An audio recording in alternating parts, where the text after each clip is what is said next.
Salut les maniaques du gros son qui tâche, j'espère que vous allez bien. J'en profite, comme c'est les vacances, je vous propose une nouvelle vidéo. Vous commencez à avoir l'habitude, les maniaques, je réagis, je réponds à vos commentaires. Ça sera le cas en deuxième partie de vidéo. La première étant consacrée au plus beau solo de l'histoire du hard rock et du metal, selon moi, puisque je me fais censurer une fois sur deux. Bon, bah, à défaut de les entendre, eh bien, on va en parler un peu, je vais les commenter. Mais bon, comme je suis pas musicien non plus, j'ai pas le langage technique. Tout est au feeling, les maniacs. Allez, une fois n'est pas coutume, on commence avec la France. Un des plus beaux solos de l'histoire du hard rock en France, c'est bien celui de Fire Fire signé Chris Aubert, les Maniacs. Est-ce que vous êtes d'accord avec moi? N'hésitez pas, vous répondrez sous cette vidéo, vous posterez vos solos favoris. Il y a des oublis, évidemment, il y en a tellement de magnifiques. C'est pour ça qu'il y aura certainement une deuxième partie.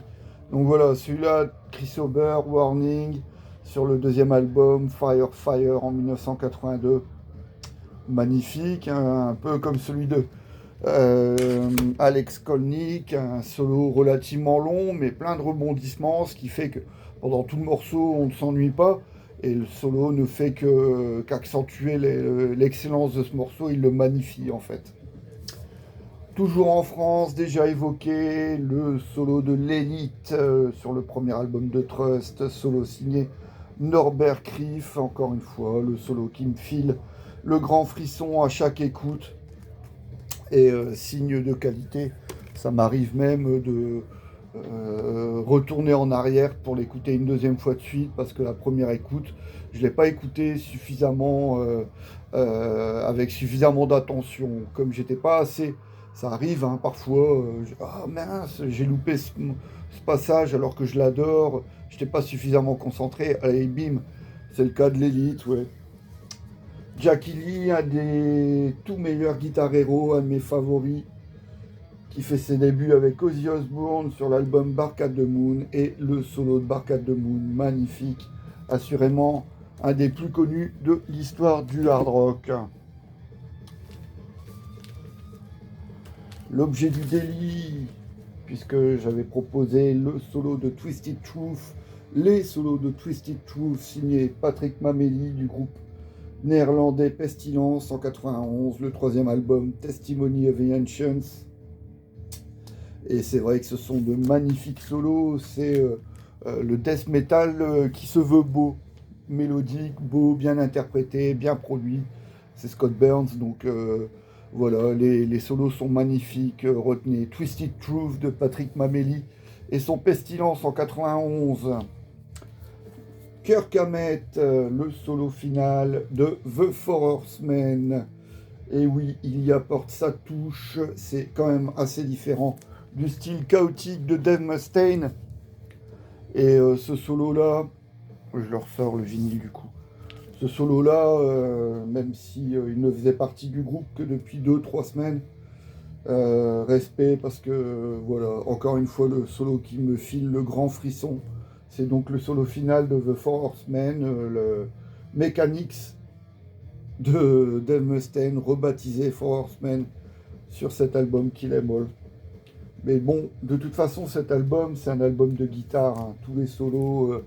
Enfin voilà, j'ai l'impression que ouais, il y en a que pour la guitare, alors que c'est faux, bien sûr, hein. L'ensemble est bien produit, mais les guitares sont particulièrement mises en avant, et notamment sur ce disque de Metallica, ce qui fait que ouais, c'est un album qui, même s'il a été réalisé de manière, comment dire, ben voilà, c'était l'apprentissage de Metallica, c'était leur première véritable expérience en studio, et ils ont réussi à sortir un tel résultat. C'est énorme, les guitares, il y en a partout en fait, les guitares. Scorpion en 1979 sur le Love Drive, les solos de Coast to Coast, de toute beauté. Et là, je pense qu'ils sont à 3 à 6 mètres, hein.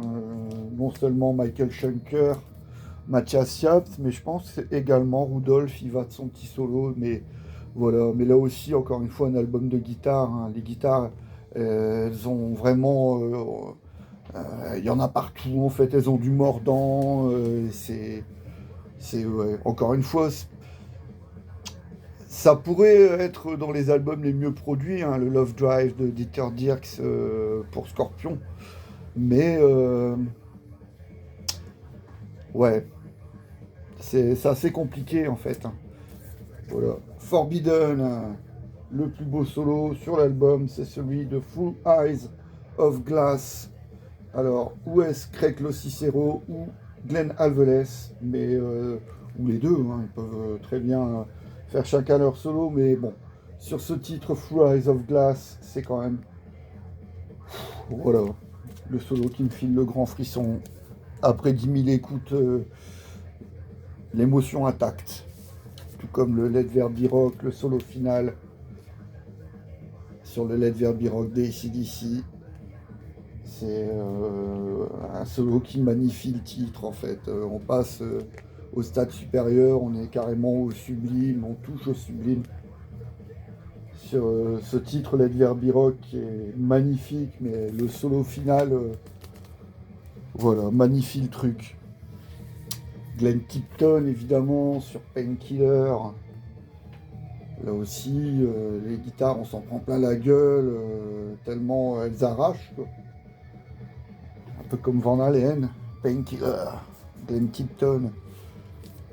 Solo bien pensé, celui de S. Frehley sur 100,000 Years.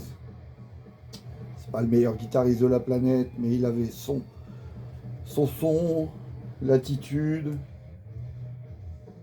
Et donc du coup, sur cet album, ouais, quelques-uns de ses plus beaux solos, ils sont... tout le monde nous parle de Strange Way sur Harder Than Hell. Celui de Black Diamond, quand même, il déchire. Et 100,000 Years également. Également censuré, j'avais proposé une vidéo qui a été bloquée dans le monde entier pour le solo final de Overkill. Morceau de Motorhead sur le No Sleep Till Hammersmith. J'insiste sur la version live, c'est vraiment un grand moment de hard rock and roll. Le solo final de Fast Eddie Clarke, là encore qui sublime le titre. Et enfin, dernier choix, Accept en 1982, le duel de guitare entre Wolf Hoffman et Herman Frank sur Fast as a Shark. Le heavy metal tel qu'il se doit de sonner à l'allemande, signé Michael Wagner et Accept en 1982, Fast as a Shark sur Restless and Wild. Je vais répondre à vos questions, les Maniacs, à tout de suite. Ok les Maniacs, une question de Joachim. Est-ce que je possède des figurines? Oui, j'ai une collection Kiss et également donc là les figurines pop, AC/DC, Iron Maiden. Ici, encore du Maiden, Metallica, Kiss, Judas Priest, les Ramones, Slayer, Guns N' Roses, Eddie Van Halen, Rick Allen. C'est la seule de Def Leppard que je possède en fait, puisque voilà, ça m'a amusé. Motorhead, des goodies ici, des tasses, Kiss, les mugs, Goldorak, parce que j'aime bien Goldorak, mug Vader. Ok les Maniacs. Ok les Maniacs, donc c'était Joachim qui me demandait si j'avais des figurines. J'ai une collection McFarlane Kiss qui date des années 90-2000. Et j'ai ça aussi, donc là, c'est Ozzy. Donc ça date tout début des années 2000. Donc avant l'apparition des pop. Avec un certificat d'authenticité. Ça, je n'avais pas vu. Tout aussi, mais voilà. On redécouvre nos affaires. Ok, donc on continue avec vos commentaires, que je commente les Maniacs, que voilà, ça m'interpelle. Gudule 666 au sujet de Murder in the Front Row. Je regardais le documentaire pas plus tard qu'hier sur l'histoire du trash de San Francisco, de la Bay Area. Et donc, il me demande s'il y a les sous-titres. Bien sûr que c'est sous-titré en français. Christophe me cite d'autres albums sortis cette année. Stereo Crush de Gotthard, W.E.T. Wet et l'album Apex. Sinon, Darkness et son dernier album Dream on Toast et le dernier album de Dream Theater, Parasomnia. Jimmy me cite Wings of Steel comme étant sa révélation de cette année 2025. Emmanuel Z me cite également Paradise Lost, Udo Heavy All Gang, Alice Cooper. Cyril Masson rajoute Avatar et Arch Enemy. Et voilà. Stéphane Birmaniac, Stéphane Blin me parle du dernier album des Rennais de Executor, le dernier Destruction, le dernier Warbringer et l'album des Costa Rica de Chemicide, Violent Prevails. 100% trash, ta playlist, Stéphane. Sinon, dans la catégorie mes premiers disques, Phil Voivodian en 1990, il a acheté 2 CD le même jour, simultanément. Il s'est procuré le Number of the Beast d'Iron Maiden et le Overkill de Motorhead. 2 classiques, 2 chefs-d'œuvre. Voilà, pour commencer sa collection de CD, rien de tel. Je cherche encore. Quoi d'autre? Oui, Joachim qui m'a demandé si j'avais des figurines. Son premier vinyle en 1987, l'album d'ADX, Supremacy. Et sinon, pour terminer pour ce soir, Los, que penses-tu de Crabator et de Decapitated? Crabator, malheureusement, je n'ai jamais eu l'occasion de les voir en live. Ils étaient passés je pense, en 1998, lors de la tournée européenne de Cannibal Corpse, avec les Polonais de Devlin. Et ils étaient passés aussi en 1997, mais c'était vraiment la tournée ultra underground. Donc ils étaient passés au Frontline de Gand, qui était vraiment la mecque de l'underground métallique belge à cette époque, en 97. Et je me rappelle, je n'y étais pas, mais j'ai un pote qui s'y est rendu. Crabator partageait l'affiche avec les Sud-Africains de Groenkern, qui proposait du grind. Donc, ouais, Crabator, bon, j'ai l'album Orthodoxe. J'ai longtemps vu l'album Lies dont une Maniac évoquait l'existence il y a quelques semaines de ça, avec son boîtier en fer, en métal rouge. Le deuxième Crabator, Lies, c'était en 96. Mais bon, je suis passé à côté, curieusement. Par contre, Decapitated, ça me parle davantage, forcément. Ce sont des Polonais, et ce qui m'a interpellé, c'est surtout l'album Winds of Creation, tout simplement, parce que c'est Peter de Vedder qui produisait l'album.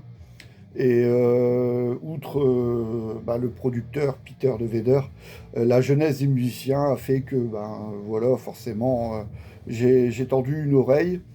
Je me suis pas pris une immense claque avec Winds of Creation, par contre Nihility, alors là ça a été totalement différent. Je l'ai évoqué lors de ma vidéo consacrée aux albums les mieux produits. Ce Nihility de Decapitated, sorti au premier trimestre 2002, un chef-d'œuvre de death metal technique, rappelant parfois Meshuggah.